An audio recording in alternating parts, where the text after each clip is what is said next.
Hey everybody, welcome back to the armory today. Well, here is my antique Quackenbush youth rifle. I showed this in another video. A lot of people enjoyed it. Look what I found. There's a company that makes reproduction wooden stocks for the Quackenbush rifle. Never would have imagined I would have found this. This is actually pretty funny because these are not very common rifles at all. So they make this reproduction and it is actually really pretty good. And you can see the screw hole does not quite line up, but you can also see by the witness mark right here that the stock is not all the way on. If you look, the cutout is rounded and the back of the frame is squared. So we're going to have to square off that little wood piece. And that's not a big deal at all, but otherwise, it actually looks pretty darn good. Now for the end of the buttstock, they make these reproduction brass butt plates, which is really nice. Now this is a rough casting, so we're going to have to do some smoothing, some shaping, make it all nice and pretty. But that goes on the end of the buttstock just like that. And this is pretty darn nice, I gotta say. So, let's get to work on making this nice. I think I'm going to start with the wood and get it shaped up real nice where it meets the receiver so we can get the action screws, or these little stock screws, back in the hole where they belong.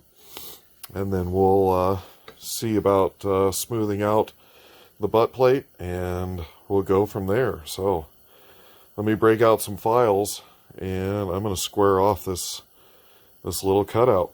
I'll see you in a bit. Alright, here we are, drinking some coffee on a cold morning.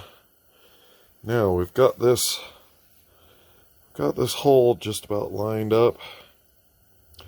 We've got this one, which is closer to being lined up. So it looks like the holes might be off just a little bit. And it's going to require a little bit of fancy woodworking. But what I found out was that little bar that extends off the receiver, the hole was drilled a little bit shallow. So I had to bust out a drill bit, drill that just a little bit deeper, and then square off these a little bit better. And so far so good.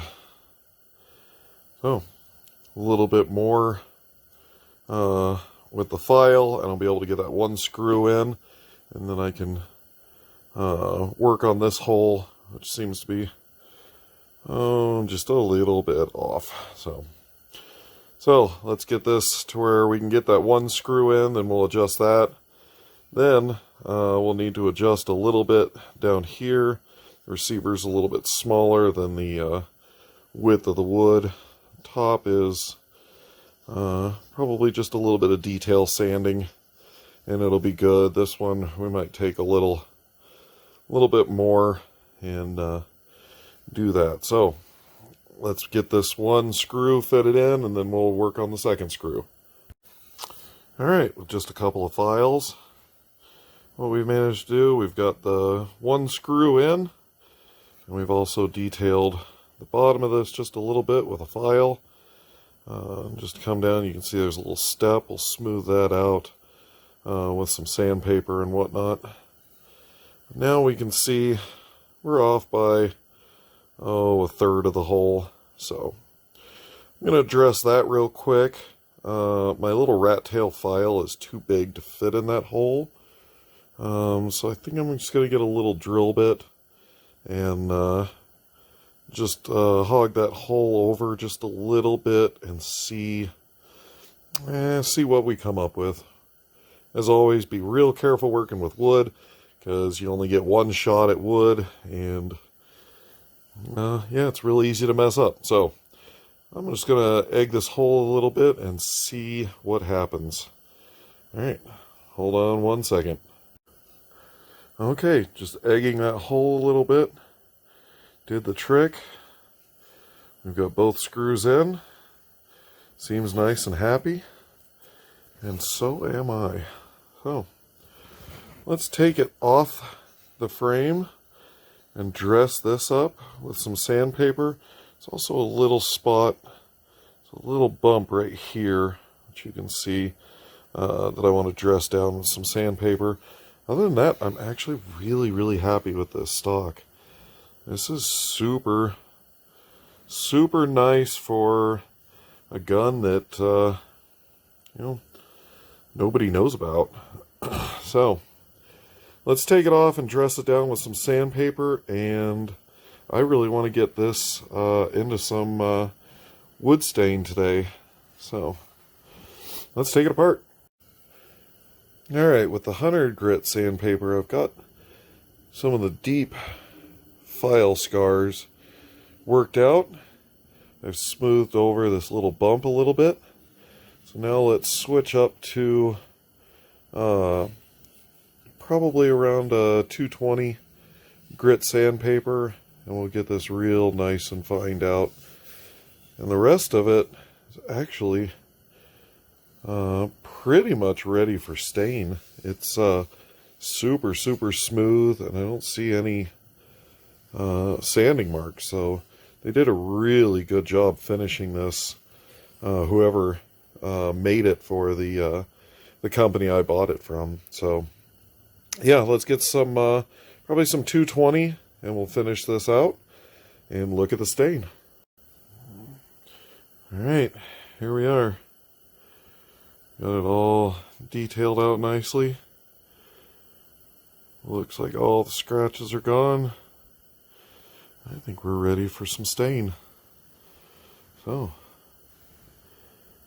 let's get to finishing this. I think this will turn out super nice.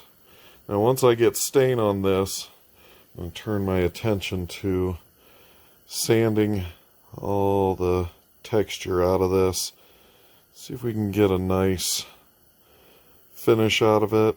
I've never tried metal polishing, so yeah, guess there's no time like the present to see what we can do with that. Yeah, let's get to it. Alright, look at this. With some 100 grit sandpaper, I got rid of all of the orange peel from the casting. And with some 220, I got it really pretty nice. So, I think with some more work, this is going to come out really nice. Now, that and look at this. With some nice dark cherry stain on it. Boy, did this come out super pretty. I am absolutely happy with this. And before I go any further with the restoration, I want to take it to the range and shoot it. This is a gun I have not shot, but I have owned for a long time, probably 10 years. It's been a nice little wall hanger.